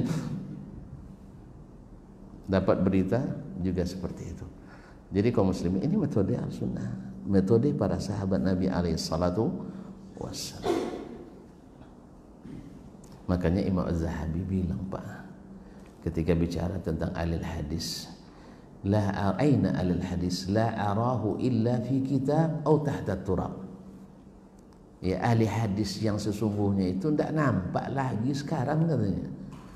Yang nampak ada dalam kitab atau di bawah tanah. Imam Ibn Rajab dalam kitab Fadlul Salaf, Ilmu Salaf ala Ilmu Khalaf, dia sebutkan penulis kitab Min Adabis Salaf At-Ta'amul Ma'an Nas, dia menyebutkan, menukil dari ulama lain seperti disebut Abu Nuaim dalam Al-Hilyah, dia katakan begini, siapa yang baca sejarahnya as-salaf itu seolah-olah mimpi katanya. Seolah-olah mimpi, tidak nampak dalam alam nyata. Bahkan ada di antara mereka, kalau sempat mereka hadir di masa kita hari ini, ulama yang mengatakan di abad kelima, kita tunjukkan ini orang-orang soleh di antara kami, dia pasti bilang hadalah khalaqalahu, ini orang tak beruntung ini. Orang tak beruntung di akhirat ini. Apalagi kalau lihat orang fajirnya, orang berdosanya. Jadi memang susah kaum muslimin dan muslimat rahmati Allah. Oleh sebab itu, walaupun kita tidak bisa seperti mereka 100%, tapi ada keinginan kita untuk mengikuti cara mereka. Maka panutan kita, ikutan kita adalah sahabat Rasulullah sallallahu alaihi wasallam. Mereka tak pernah membantah Nabi, jarang sekali. Nanya pun segan mereka. Karena bahasa Nabi itu jelas dan Nabi sering mengulang-ulang, bahkan sampai hafal oleh sahabat Nabi alaihi salatu wassalam. Yang ketiga, adabu mujadalati ahli bidah atau mujalasim atau sama'i kalamihim atau ardi subahihim, yaitu tak perlu berdebat panjang dengan ahli bid'ah, karena mereka memang ahli dalam berdebat tapi tidak ahli dalam berbuat, ahli dalam beranalogi tapi tidak ahli dalam beraplikasi. Ya, semuanya ujung-ujungnya penolakan. Makanya kebanyakan menafikan, bukan mengisbat. Kebanyakan menafikan. Kalau as-salaf lebih banyak menisbat. Makanya suruh nampak hasilnya, pekerjaannya. Diberitakan nampak keyakinannya. Tapi khalaf tidak. Disuruh banyak alasan. Dikasih berita banyak analogi. Akhirnya berita diragukan, kemudian amal tidak dikerjakan. Persis kata Gus Dur kemarin, lain yang dicakap, lain yang dikerjakan. Masih ingat ya? Nah. Taib. Dan tidak perlu mendengarkan subuhat-subuhat mereka. Ada sebagian kawan, mungkin sebagian keluarga, dia bilang, tadi saya dengar Ustaz tuh ngomong begitu, tidak usah dengar lagi, itu subuhat, itu subuhat. Kalau subuhat itu pasti bikin ragu. Jadi kalau antum membuat ragu terhadap mengikuti Nabi, berarti itu ada subuhat di dalamnya. Ada subuhat di dalamnya. Tapi kalau antum tambah yakin dengan mengikuti Nabi dan para sahabat, itulah sebenarnya ilmu.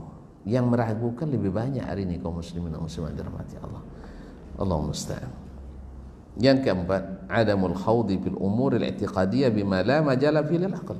Tidak membahas masalah keyakinan dengan semata-mata pakai akal saja. Ya. Jika orang senang dengan dengan keedah-keedah, dengan pendalaman-pendalaman, hanya lemes dia, kehabisan nafas. Dia orang lemas hidup dia. Hidup. Makanya Imam Al-Ghazali rahimahullah taala, di akhir hayatnya kembali kepada sunnah. Dia nasihati sampai dia ketulis kitab Iljamul Awam ala Ilmil Kalam, yaitu mengekang orang awam dari belajar ilmu kalam. Karena kalam memang kalam yang terang-terang itu jadi kalam. Percayalah, saya dah belajar masalahnya. Ya, dah banyak tamat kitabnya, alhamdulillah. Kalam yang jelas-jelas itu jadi tidak jelas, yang yakin-yakin itu jadi ragu. Makanya orang yang paling peragu itu adalah orang yang belajar ilmu kalam. Ya, belajar di kalam ya mana nampak. Itu pakarnya yang bilang. Cuman yang terbiasa di tempat yang kalam, silau dia dapat cahaya. woi matikan lampu silau katanya, suruh kita matikannya karena sudah terbiasa di tempat gelap. Ya Pak, apalagi dia suka tidur gitu, dibangunkan subuh, hidup lampu, marah dia. Awalnya biasa tidak mengamalkan sunnah kan, tiba-tiba disuruh ngamalkan sunnah, marah enggak? Silau dia. Oleh itu kaum muslimin, itu biasa. Yang kelima, al-hirsu ala jama'atil muslimin wahdati kalimatihim. Senantiasa berusaha keras untuk menyatukan umat Islam. Bukan teoritis tapi aplikatif. Makanya ahlus sunnah itu arham bin ahli sunnah. Ahli sunnah itu harus lebih sayang, jangan ditonjolkan garang. Ini terbalik pula. Mungkin karena kita awal-awal ngaji, asal nampak orang salah langsung keluarkan taring. Ya tak? Yang dulu awal-awal ya banyak, tidak boleh satu pun salah. Ustaz aja tidak boleh salah. Kalau ustaz salah, sortir itu ustaz. Subhanallah. Jadi akhirnya ustaz ngaji menurut kehendak jemaah. Kehendak jemaah yang diikuti. Tidak berani ustaz menyebutkan sesuatu yang padahal dia tidak meyakini itu. Karena ada masalah dalam agama ini khilaf kan, masalah yang sifatnya khilaf, dan khilaf itu boleh karena masing-masing punya dalil. Langsung cut, putus gitu. Ya saya koyotan gitu. Tidak ada yang masih yang potong rotan, tidak. Ada yang sifatnya khilaf yang tidak merusak ukhuwah. Itu harus jangan ditonjolkan. Ya antara orang misalnya sebagian mengatakan kita sholat di belakang imam yang kunut subuh berterusan, ada yang angkat tangan, ada yang tidak. Oh saya lihat kemarin sudah semua angkat tangan katanya, berarti tidak bagian kita ini. Karena dia sudah dengar dari ustaz yang lain yang sahih tidak boleh, tidak ngangkat tangan. Enggak, ini jangan masuk. Ada lagi, subhanallah, karena tidak satu ustaz, tidak satu masjid, akhirnya juga jadi ini. Tapi itu namanya dinamika dakwah. Yang namanya orang baru semangat dapat mainan baru, dipegang sama orang pasti kelahi dia. Mana gimana mainan baru, Pak? Memang itu bisa dipahami. Jangankan di sini, kami saja ketika jadi mahasiswa sama, lebih parah lagi.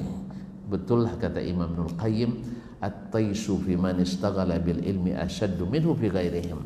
Yaitu panah yang salah arah itu lebih banyak terjadi di kalangan orang yang menuntut ilmu dibanding profesi-profesi lain. Itu wajar. Ada seorang ustaz, alhamdulillah pulang Indonesia sudah dia terkenal. Dia berteman dengan teman yang dekat dengan saya, orang negara-negara lain. Di luar dia berteman, sampai di batas kampus berpisah. Loh, kenapa kata teman itu? Ya, nanti terlihat oleh teman-teman saya berteman dengan kamu. Subhanallah. Ya kalau memang tidak boleh berteman dengan orang, kenapa berteman juga?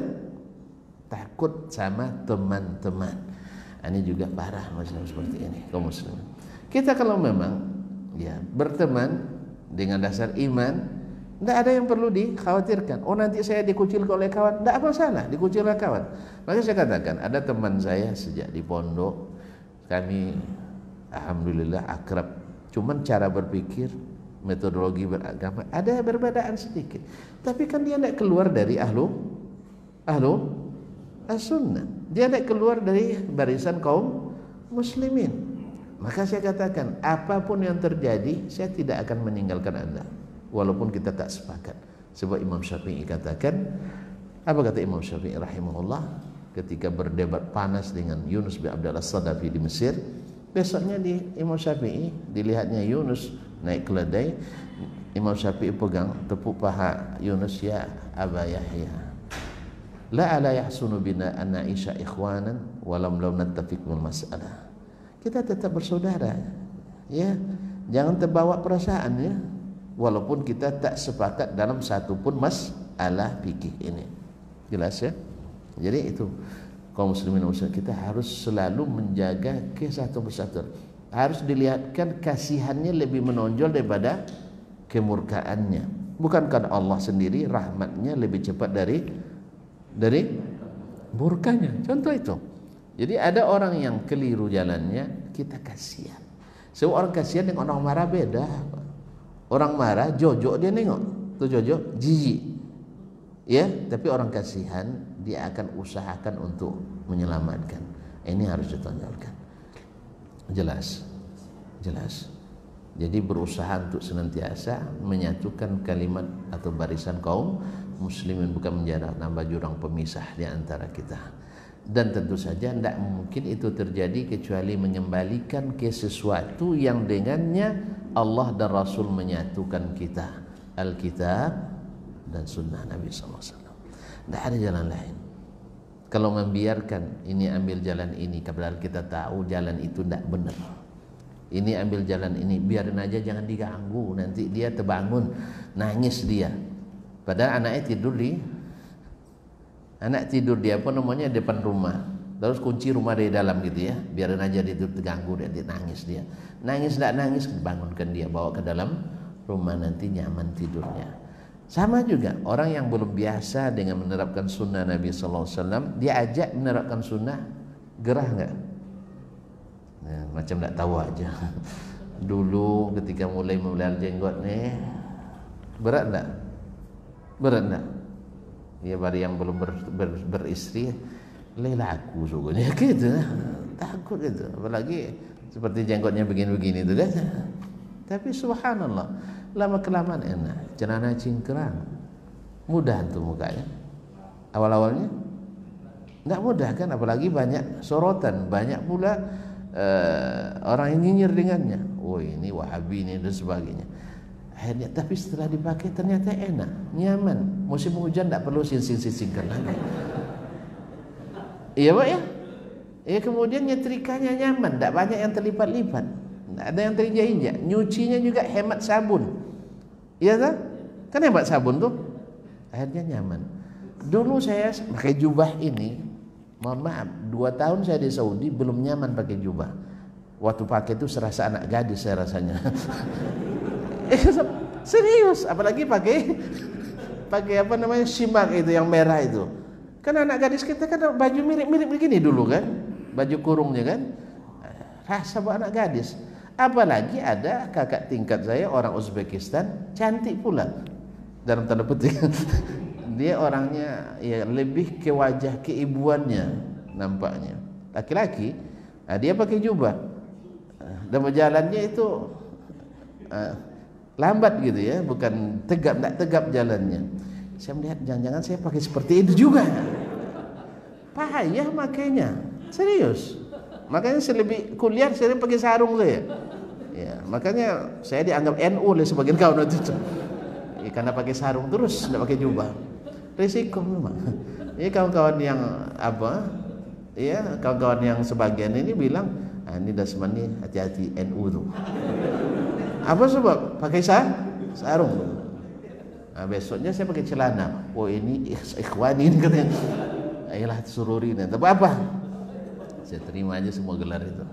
Dilihatnya pula sering pula rajin baca Quran, sering pula di masjid. Ini sufi nih. Banyak gelar saya, alhamdulillah. Tak apa-apa. Nanti Allah yang akan menentukan dan Allah akan buktikan. Seperti kata Yahya bin Ma'in, iza katabta faqammish wa idza haddatsa fahibba fattish. Ketika menuntut ilmu itu kita buka, dibawa-bawa karung, masukkan semua dulu. Nanti ketika menyampaikan, mengamalkan diperiksa mana yang sahih, mana yang tidak sahih. Itu metodenya. Dan ini saya coba ke muslimin. Ada pameran buku di Madinah. Jadi lewat sebagian kan ada gratis tuh. Saya nampak bukunya cantik, bagus. Di Kementerian Penerangan waktu itu. Kan ada standnya Kementerian. Tapi bukunya ada juga buku-buku yang berkaitan dengan keagamaan. Saya lihat bagus. Saya mau beli. Ini berapa harganya? Nah, ini tidak jual. Terus gimana cara dapatkannya? Gratis. Silakan ambil. Alhamdulillah, awak nak beli dapat gratis. Saya ambil. Berapa boleh diambil? Cuma satu judul. Silakan pilih seluruh judul ini, tapi ambil satu. Alhamdulillah dapat satu. Masya Allah. Bahagianya hati kan dapat buku. Karena penuntut ilmu dapat buku seperti dapat emas bagi anak gadis. Nah. Terus jalan lagi. Saya lihat dah berganti pula. Pegawai yang nunggu. yang kan kita pakai apa? Pandailah strategi. Udah berganti orangnya, saya datang lagi. Karena saya lihat banyak yang saya cinan tadi nengoknya. Saya ngiler nengoknya, datang lagi. Saya tanya, Syekh, hadil kutub tuwazza wala tuba? Ini dibagikan atau? La tuwazza majalan. Baik, berapa boleh saya ambil? Pilih 2 judul. Naik. Saya ambil 2 judul. Ambil sudah judul, enggak ambil semua, belum kan cuma 2 judul boleh. Saya ambil 2 judul yang paling bagus waktu itu kan. Karena kan harus milih kan, saya pilih memang. Lalu kan luas itu, 2 jam 3 jam tak selesai, setengah hari tak selesai menjalani. Saya jalan lagi yang belum sempat dikunjungi. Dah syarat juga dengan buku kan, banyak juga dapat gratis kan. Pas lihat dia kan penerangan kan di tempat awal masuk kan. Pas yang ngantar buku ke mobil, karena udah penuh nih, ngantar ke mobil, tengok lagi pas masuk lagi yang ketiga kalinya, dah ganti lagi pegawainya. Saya manfaatkan lagi, saya datang lagi, Syekh, hadil kutub tuwazza wala tuba. Ini karena masih banyak yang saya inginkan di situ. Dijual apa dibagi? Katanya majalan, dibagi semua. Berapa boleh saya ambil? Antum pilih masing-masing judul 1 naskah. Alhamdulillah. Saya tidak mau untung sendiri. Yang kedua-dua kali tadi saya panggil kawan, udah dapat semua itu. Pas dapat yang seperti itu, saya panggil lagi kawan, sini. Kami ber-6 orang, saya panggil kawan-kawan tuh. Saya karena boleh ambil semuanya, ambil plastik besar masuk semuanya. Saya tidak pilih lagi. Kan nanti kalau tidak mau tinggal kembalikan kan, atau tinggal bagi sama yang butuh. Jelas? Dan kawan-kawan tadi dipilih-pilihnya. Akhirnya menengok saya ngambil banyak, pegawai itu lah halas cukup. Jadi kawan-kawan dapat 2, dapat 3, saya dapat 30 judul.